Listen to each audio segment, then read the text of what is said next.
Coach, if you'll just start with an opening comment. Yeah, obviously,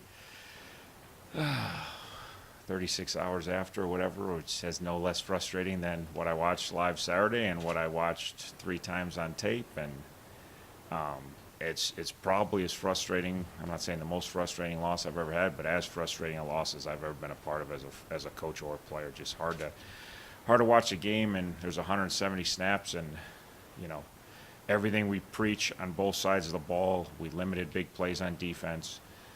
We got stops. We held a really up-tempo offense to basically 10 points when our defense was on the field. Now, our offense greatly aided in that because Marshall only had 9 possessions due to our defense getting stops, but also due to our offense moving the ball and going on long drives and possess, which is, again, to stop a high-powered, up-tempo offense, you got to play good defense, but you got to play good offense. You can't keep letting Marshall's offense get back on the field. So offensively, we moved the ball, we controlled the clock, we controlled the game. We were really good on third down. We were really good in the red zone.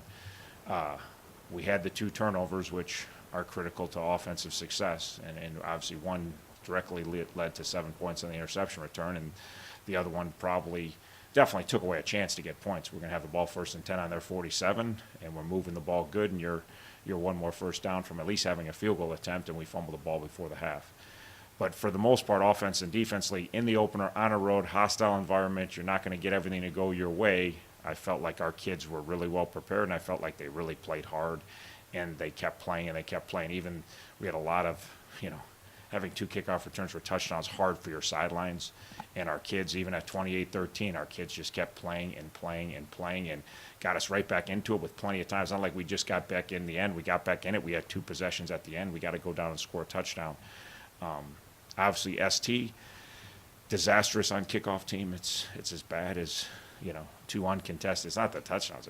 They were uncontested. We got guys laying on the ground. We got guys nowhere near the lane. We got guys nowhere near doing what's been coached. We had some guys that obviously when the lights went on, the bullets started flying, did not compete as hard as they need to, and mentally as well as physically. Sometimes if they were playing hard, they just weren't running down aimlessly and trying to make a play as opposed to doing their job and understand where they fit on our kickoff, which is critical against all the different returns you see. Other than that, there was some positive ST. Sloman had a great first game as our place kicker, making every kick, all right, and putting ourselves in position by scoring points, not only in the red zone, but making a 42, 43-yard field goal. I thought our punt team did a really nice job. Our net punt was very good for the game. I think Kramer can even punt better, but I think he punted well and we covered really well. That's why you don't bring your phone in. I thought kickoff return wasn't very good. They mostly kicked out of the end zone, but we didn't block many people. If you watch their kickoff versus our kickoff and their KOR versus our KOR, is 2 areas that we drastically need to improve on and ASAP. So, very frustrating loss. I love the way we traveled. I loved our kids' approach. I loved our preparation. I loved how we played. I loved how when you get a kickoff return for a touchdown, we didn't blink. I love when we give up a second return for a touchdown, we didn't blink. And then we're trying to tie the game up and we throw a pick 6 and we still don't blink. And if you're on our sidelines and our kids, and then we score back-to-back to get right back in and give ourselves a chance, obviously I don't love the result, and obviously I don't love some of the things we did on ST. We got to get corrected in a hurry. First off, Coach, how did we come out of it health-wise? I didn't notice a lot of people coming out, but health-wise or personnel-wise, we got any changes coming up this week? Yeah, the only tough blow is Danny Godlewski, broken foot, will be done for the year, which obviously is a major blow when you have a kid that's probably going in preseason. He's on the Remington watch list for National Center of the Year.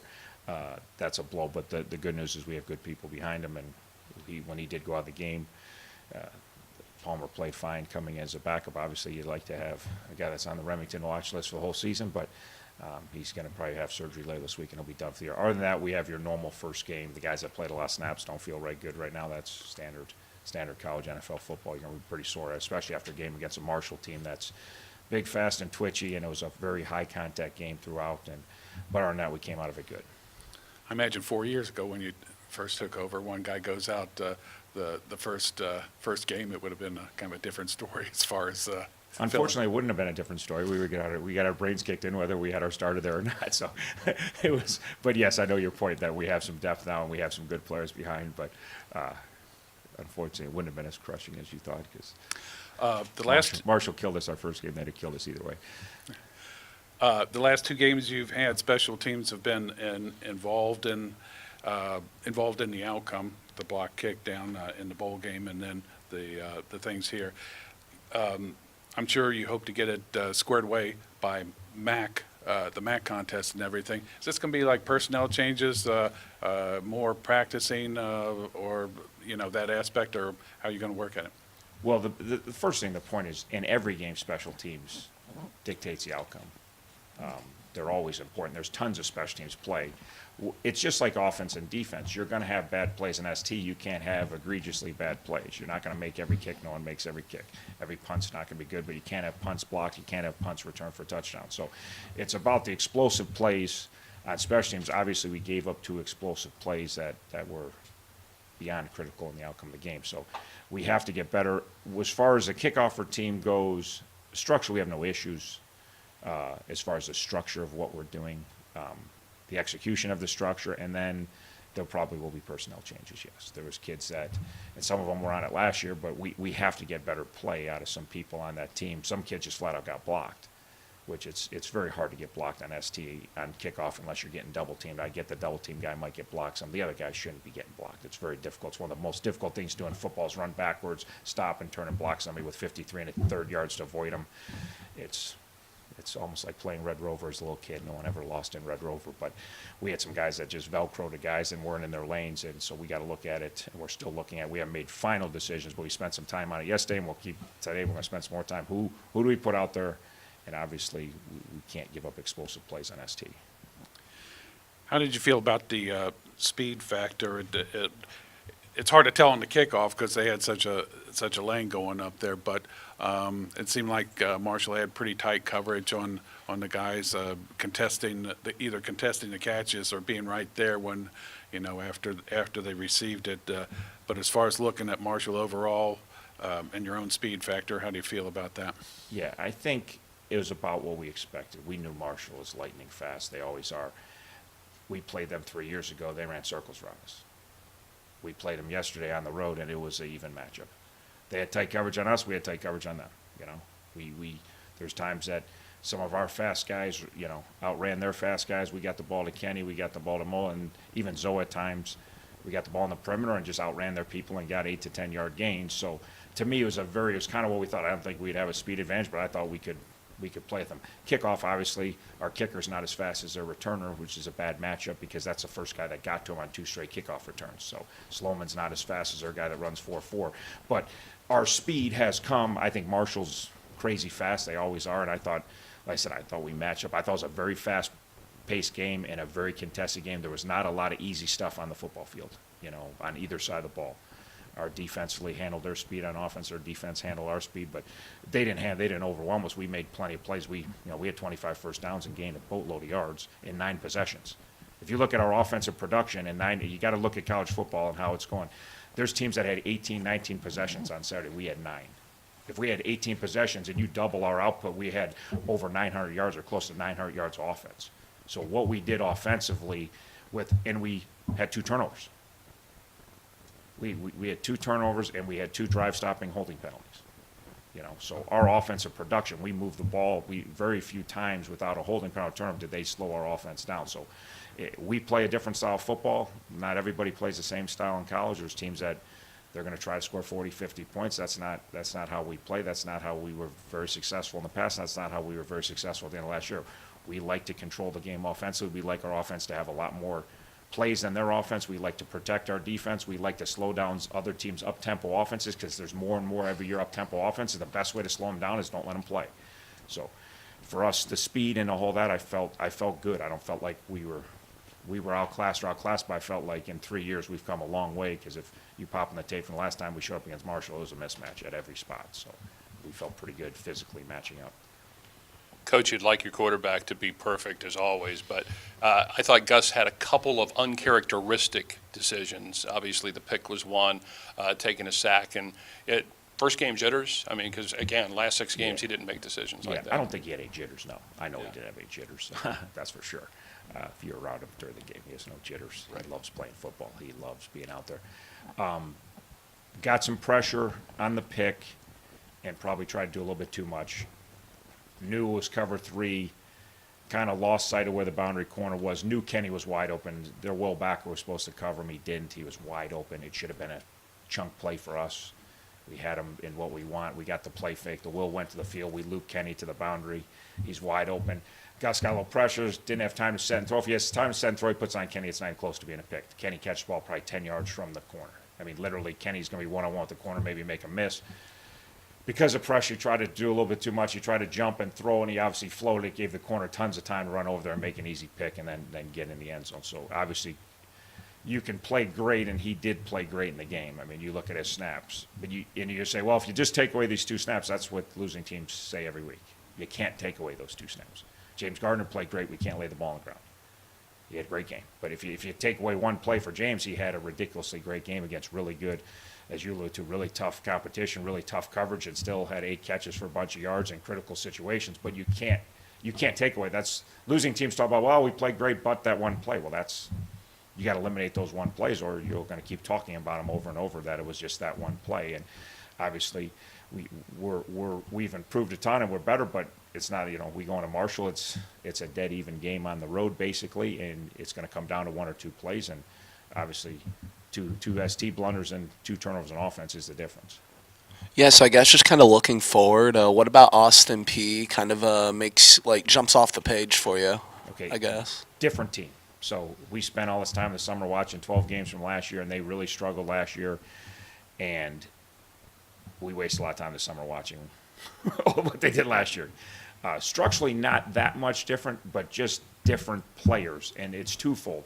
They've added some transfers that are starting. They have returning starters that aren't starting anymore because they've added transfers who are just physically more gifted and better. So they've upgraded their talent level with the transfers. Then 2, to their credit, they've upgraded with transfers, which you're always trying to upgrade your talent, which is credit to them. But the second credit, the returning guys are way better. There's players that really struggled a year ago, and they were typically younger guys, and we went through that. We had younger guys that didn't look real good, and then a year later, there's a number of guys on their defense and offense that played a year ago, and I watched them this summer, and I felt pretty good about the matchup.